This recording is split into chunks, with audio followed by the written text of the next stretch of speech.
नमस्कार दोस्तों, advance classes online platform पे मैं ब्रजेश कुमार करंट अफेयर्स के साथ आपका स्वागत करता हूं। तैयार हो जाइए करंट अफेयर्स के बेहतरीन क्वेश्चंस, बेहतरीन जानकारी के साथ। आइए देखते हैं पहला क्वेश्चन। देखिए पहला क्वेश्चन, स्मार्ट सिटी मिशन योजना में पहले स्थान पर कौन सा राज्य है? स्मार्ट सिटी मिशन दोस्तों बता देता हूं आपको। स्मार्ट सिटी जो मिशन है, ये जो मिशन है दोस्तों, ये शुरू हुआ था आपका 2015-16 में। 2015-16 में मिशन शुरू हुआ था। इसमें प्रतिवर्ष 100 शहरों को लिया जाता है। 100 शहरों को लिया जाता है और इसका जो बजट रखा है सरकार ने, बजट रखा है 48,000 करोड़ रुपए का। याद रखिएगा, 48,000 करोड़ रुपए का और इसका बजट रखा है सरकार ने, और इसमें 100 शहरों को शामिल किया जाता है। और इसका जो उद्देश्य है, सामान्य सुविधाएं जो होती हैं, सामान्य सुविधाएं इसके अंदर उपलब्ध कराई जाती हैं, बेसिक नीड, जिससे जीवन की गुणवत्ता में सुधार हो सके।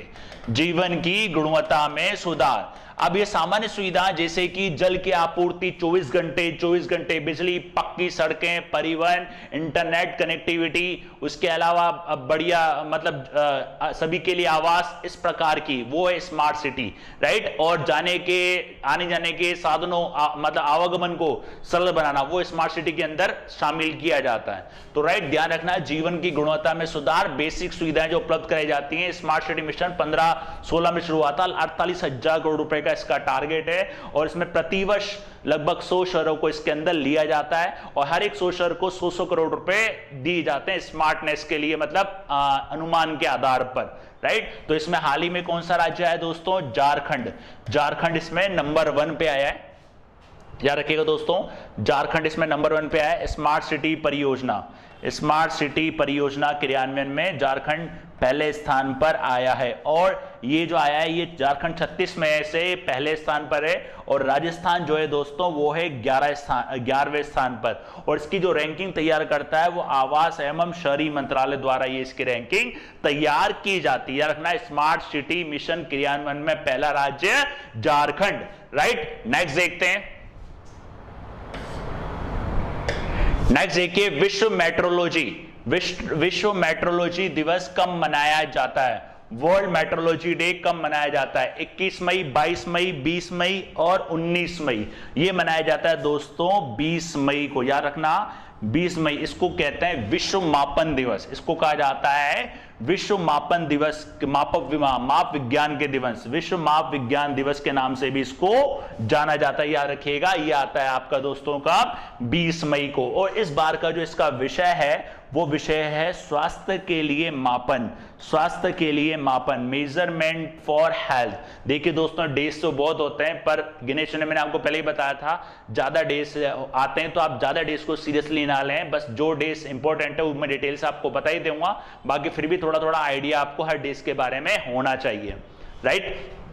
और इसको जो पहली बार शुरू किया था 17 देशों के प्रतिनिधियों द्वारा एक पेरिस के अंदर समझौता हुआ था, जिसमें 20 मई 1875 को मीटर कनेक्शन के हस्ताक्षर को वार्षिक उत्सव के रूप में मनाया जाने लगा था, राइट। ध्यान रखना, कौन सा था इसको दोस्तों? पेरिस के अंदर 20 मई 1875 को मीटर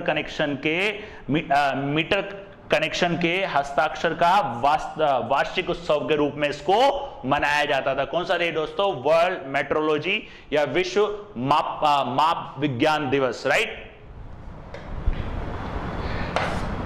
नेक्स्ट देखिए, एशिया कप T20 टूर्नामेंट 2021 का आयोजन कहां किया जाएगा? दोस्तों, इसका जो आयोजन होने वाला है, वो आयोजन होने वाला था कहां पे? श्रीलंका में। जून में होने वाला था श्रीलंका में, लेकिन कोविड को देखते हुए उसको अभी रद्द कर दिया गया है। अब इसकी जो होने की संभावना है, वो 2023 के बाद होने की संभावना है, 2023 के बाद। और वैसे ये जो T20 ये पहले होने वाला था पाकिस्तान में, लेकिन भारत और पाकिस्तान का थोड़ा सा मनमुटाव चल रहा था, इसलिए इसको फिर बदल के श्रीलंका कर दिया गया था। याद रखिए ना, श्रीलंका में। और इसको हाल ही में कोविड-19 के चलते इसको स्थगित कर दिया गया, इसको पोस्टपोन कर दिया गया। याद रखिएगा दोस्तों, एशिया कप, राइट। नेक्स्ट देखते हैं। नेक्स्ट देखिए, नेशनल गैलरी ऑफ आर्ट द्वारा संग्रहालयों के दर्शकों के लिए किस ऐप को लॉन्च किया गया है। अब आपको याद है इस ऐप को जो लॉन्च किया गया वो एक खास दिन था, वो था 18 मई दोस्तों, वो था 18 मई। 18 मई को क्या आता है दोस्तों, अगर आपने देखा हो तो लेक्चर एक आता है संग्रहालय दिवस, म्यूजियम डे, उस दिन इसको लॉन्च किया गया था इस ऐप को, national art gallery of modern and art, याद रखिएगा, sorry national gallery of modern and art, right. तो ये जो ऐप है दोस्तों, ये ऐप है ऑडियो विजुअल गाइड ऐप, याद रखिएगा, ये जो ऐप है दोस्तों ये ऑडियो विजुअल गाइड ऐप, इसको लॉन्च किया गया है।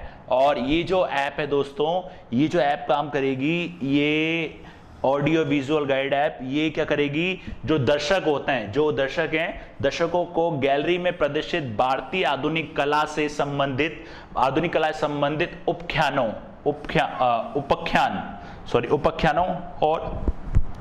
और कहानियों को सुनने में सक्षम करेगी, याद रखिएगा। और national gallery of modern art, इसकी स्थापना हुई थी 1954 में, और इसका मंत्रालय संस्कृति मंत्रालय दोस्तों, संस्कृति मंत्रालय किसके पास है दोस्तों, प्रहलाद सिंह पटेल के पास, स्वतंत्र प्रभार प्रहलाद सिंह पटेल जी के पास है, याद रखिएगा। और 18 मई को इसको लॉन्च किया गया था। 18 मई को क्या आता है दोस्तों, म्यूजियम डे, संग्रहालय दिवस, राइट। नेक्स्ट देखते हैं,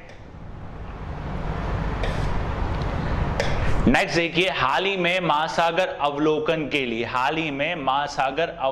के लिए उपग्रह हेयांग 2D का प्रशिक्षण किया है। तो कौन सा देश है दोस्तों, ये देश है दोस्तों चीन, चीन। और आपको याद है चीन काफी फेमस हो रहा है, अभी आपको याद है जोरोंग रोवर चाइना का पहुंच चुका है मंगल पर, बताया भी था मैंने आपको, अगर आपने देखा हो तो जोरोंग रोवर सक्सेसफुली सफलतापूर्वक पहुंच चुका है। और अब इसने दोबारा करा है महासागर अवलोकन के लिए हेयांग 2D का प्रशिक्षण किया है।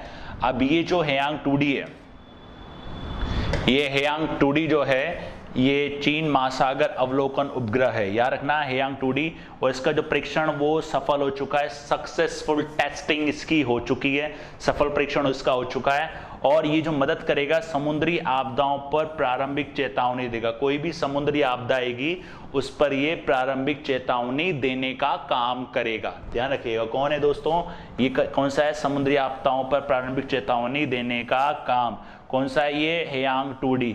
और इसकी और भी सीरीज आएगी, जैसे कि हेयांग 2D, हेयांग 2B, हेयांग 2C उपग्रहों के साथ महासागर पर्यावरण निगरानी प्रणाली का निर्माण करने के लिए एक नक्शा का निर्माण कर रहा है, याद रखना। इसके अंदर और भी हैं, HY2D, HY2B, HY है ये, ठीक है। तो ये यहाँ तो किसके लिए काम आएगा, ये महासागर अवलोकन के लिए, और इसका जो काम होगा वो होगा समुद्री आपदाओं पर प्रारंभिक चेतावनी देने का ये काम करेगा, राइट।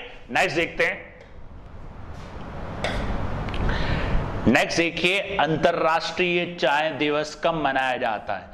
अंतरराष्ट्रीय चाय दिवस कब मनाया जाता है, इंटरनेशनल टी डे, अंतरराष्ट्रीय चाय दिवस मनाया जाता है दोस्तों 21 मई को, ध्यान रखना दोस्तों, मनाया जाता है 21 मई को। इस दिन आप खूब चाय पिएं, और आप जानते हो चाय दुनिया में पानी के बाद पिया जाने वाला दूसरा सबसे पिया जाने वाला पेय पदार्थ है, दूसरा सबसे बड़ा पेय पदार्थ है, याद रखिएगा। अंतरराष्ट्रीय चाय दिवस मनाया जाता है 21 मई को, इंटरनेशनल टी डे, याद रखिएगा, इंटरनेशनल टी डे। और सबसे ज्यादा पिया जाने वाला पदार्थ चाय, ध्यान रखना, पिया जाने वाला पदार्थ है चाय, पानी के बाद, ध्यान रखना, पानी के बाद सबसे ज्यादा पिया जाने वाला पदार्थ है दुनिया में। और ये जो चाय क्या होता है, चाय कैमोलिया सिनेसिस पौधे से बनने वाला एक पेय पदार्थ है, याद रखिए, पेय पदार्थ है,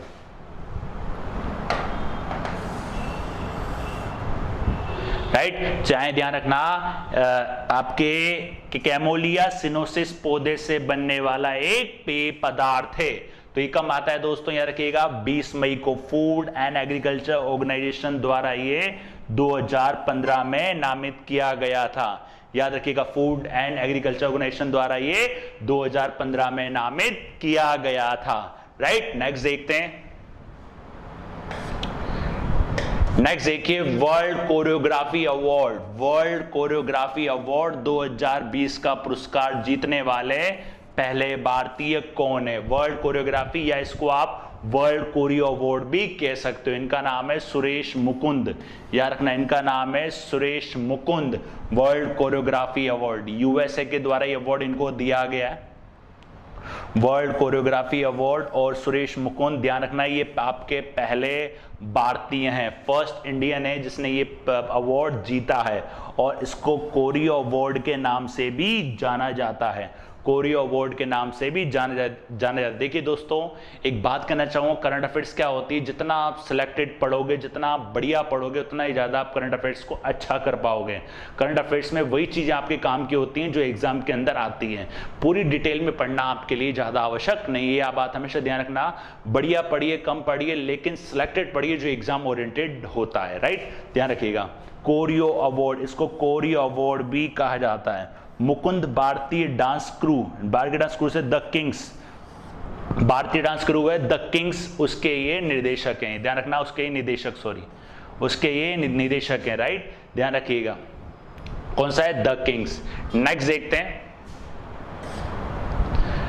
नेक्स्ट देखिए राष्ट्रीय आतंकवाद विरोधी दिवस कब मनाया जाता है? राष्ट्रीय आतंकवाद विरोधी दिवस कब मनाया जाता है दोस्तों? ये मनाया जाता है 21 मई को, याद रखना ये मनाया जाता है 21 मई। 21 मई 1991 को आप जानते हैं राजीव गांधी जी की हत्या हुई थी 1991 में। इसको एंटी टेररिज्म डे के नाम से भी जाना जाता है 21 मई, राइट। और ये राष्ट्रीय आतंकवाद विरोधी दिवस 21 मई और 1991 में मानव बम के द्वारा राजीव गांधी की हत्या हुई थी। और दोस्तों आपने अगर लास्ट लेक्चर देखा हो तो मैंने आपको सीबीआई के पूर्व अधिकारी जिनका निधन हो गया था, वो राजीव हत्याकांड के अंदर एसआईटी टीम के अंदर अधिकारी थे, याद हो तो दोस्तों, अगर आपने देखा हो तो आपको उसकी भी थोड़ी जानकारी हो जाएगी, राइट, ध्यान रखना। और वीपी सिंह सरकार जो थी, वीपी सिंह सरकार ने 21 मई को आतंक विरोधी दिवस के रूप में मनाने का निर्णय लिया था, राइट दोस्तों, ये ध्यान रखना, ये मनाया जाता है 21 मई को, राइट। नेक्स्ट देखते हैं, नेक्स्ट देखिए जगन्नाथ पहाड़िया का संबंध किस क्षेत्र से था? जगन्नाथ पहाड़िया का संबंध किस क्षेत्र से था? और हाल ही में इनका निधन हो चुका है, और ये जो थे ये राजनीति से इनका संबंध था, और ये राजस्थान के पूर्व मुख्यमंत्री भी रह चुके हैं। राजस्थान के पूर्व मुख्यमंत्री जगन्नाथ पहाड़िया जी का हाल ही में निधन हो गया था, और हरियाणा और बिहार के पूर्व राज्यपाल भी ये थे, याद रखिएगा, पूर्व राज्यपाल भी थे, राइट, ध्यान रखिएगा, जगन्नाथ पहाड़िया। नेक्स्ट देखते हैं, नेक्स्ट देखिए मार्था कुम्भबनी, मार्था कुम को किस देश की पहली महिला मुख्य न्यायाधीश बनाया गया है? ये बनी है दोस्तों कहाँ की? केन्या की, याद रखना, केन्या की पहली महिला मुख्य न्यायाधीश।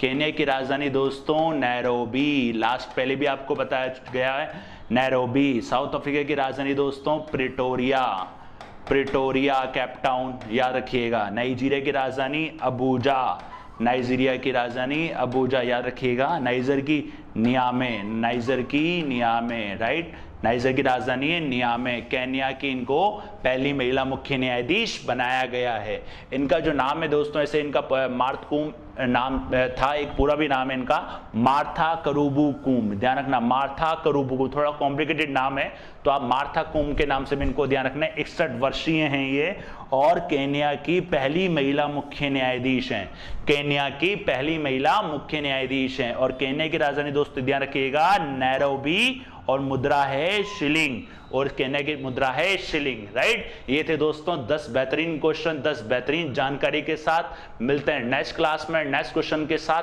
तब तक के लिए धन्यवाद।